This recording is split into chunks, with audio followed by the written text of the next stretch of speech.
I have no shame in admitting that the majority of the content I choose to consume for my entertainment is stuff meant for kids or people of all ages. You can call me childish for playing Nintendo games or watching Naruto or Steven Universe. I may not like the negative connotations that come bundled with calling such entertainment kiddie, but I'm not going to straight up lie and deny that that's just the kind of stuff I enjoy getting invested in. I wouldn't say I never expose myself to anything more mature, but I rarely do so simply as a result of my own personal tastes and preferences. The only real reason I batted an eye at Cowboy Bebop, in spite of my bias, is because of its inescapable reputation as one of the greatest animes of all time, and one that everyone has to watch before they die. I'm not dead yet, I watched it, and here's what I have to say about it. Cowboy Bebop is an anomaly for all the right reasons. It's unlike any anime I've ever seen, and I don't think we'll see anything quite like it ever again.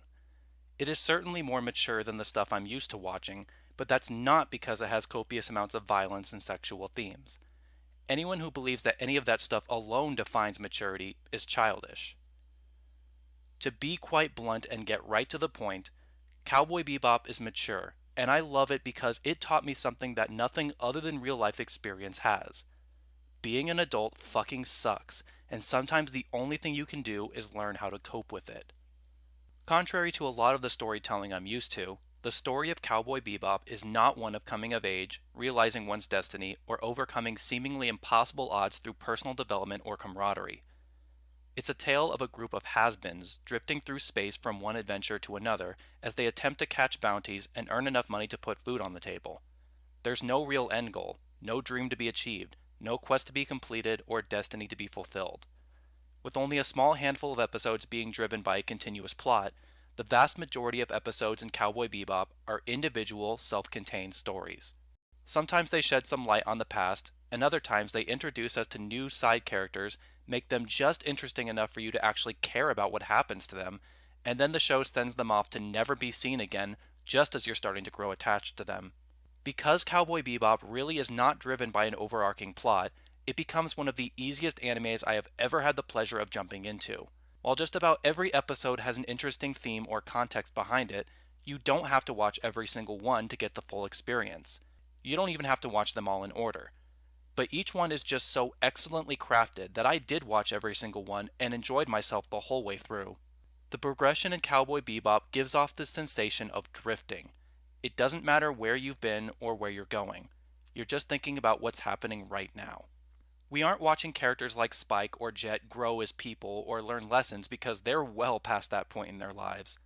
Shit has already happened to them, and by the time they are introduced, their stories are already starting to inch towards their conclusions. All we can learn about the cast of Cowboy Bebop is what happened to them in the past that brought them to where they are and who they are now. I love this concept of drifting so much because honestly, I can relate to it. I'm currently going through a point in my life where I'm learning not to think so much about the past or my future. I'm just trudging through day after day of hard work and hardships with no immediate destination in mind. Shit happens to me along the way. It certainly does.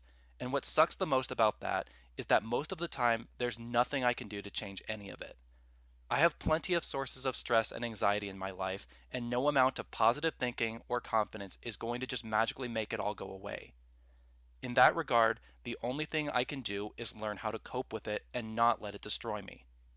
I'm not trying to use Cowboy Bebop as a tool to vent about my personal life, but even if I had been more invested in anime when I was younger, I honestly don't think I would have appreciated Cowboy Bebop the way I do now because back then I wasn't in the situations I find myself in currently. This anime came into my life when I needed it the most because I was able to see interesting adult characters dealing with problems that are so much heavier than mine could ever dream of being. Because of that, my troubles seem much more manageable in comparison, and I'm able to find a way to get through them on my own, which I feel is what being an adult is all about. Cowboy Bebop showed me some of the uglier sides of adulthood. Being unable to truly move on from your past, letting go of people you love due to changing motivations or circumstances, and the feeling of complete isolation with no place to truly call your home or people to think of as family. I'm not necessarily implying that I'm going through any of that stuff specifically myself, but it's because my situation is nowhere near as heavy or painful that I feel almost by default capable of dealing with my problems and getting by. And this concept of comparison has been a hell of a lot more effective for me than any amount of positive thinking or willpower ever could be.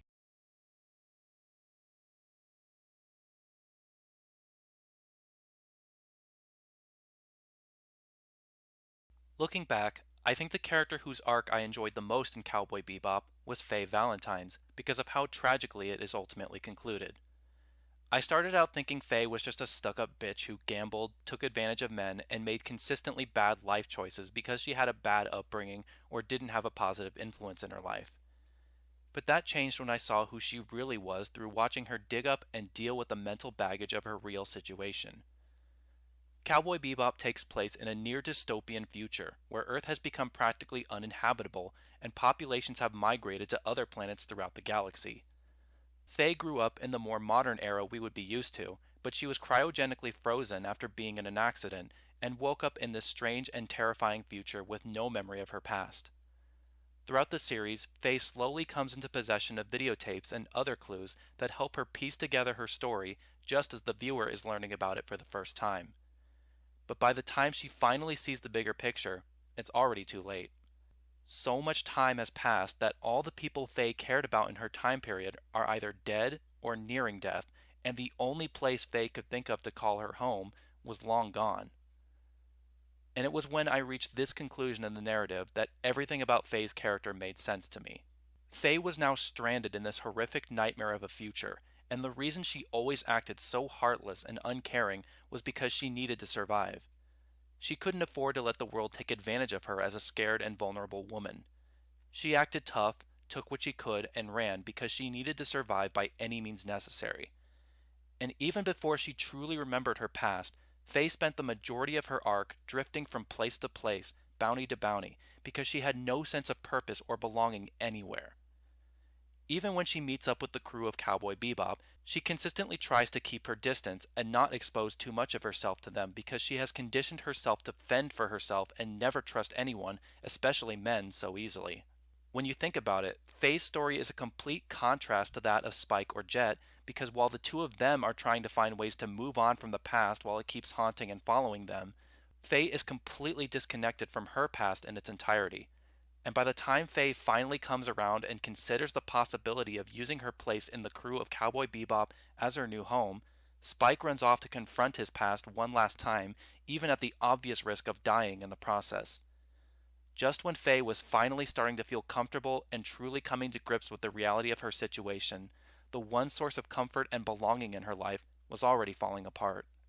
The reason I love Faye's story in Cowboy Bebop so much is because her rather distasteful and unlikable personality in the beginning has a deeper meaning to it. She acted the way she did because this was how she learned to cope with her amnesia and feelings of complete isolation, and she developed these feelings all on her own because she had no one else around to make her feel otherwise. Even when she shared screen time with the likes of Spike, Jet, and Edward, none of these characters were ever truly close with each other.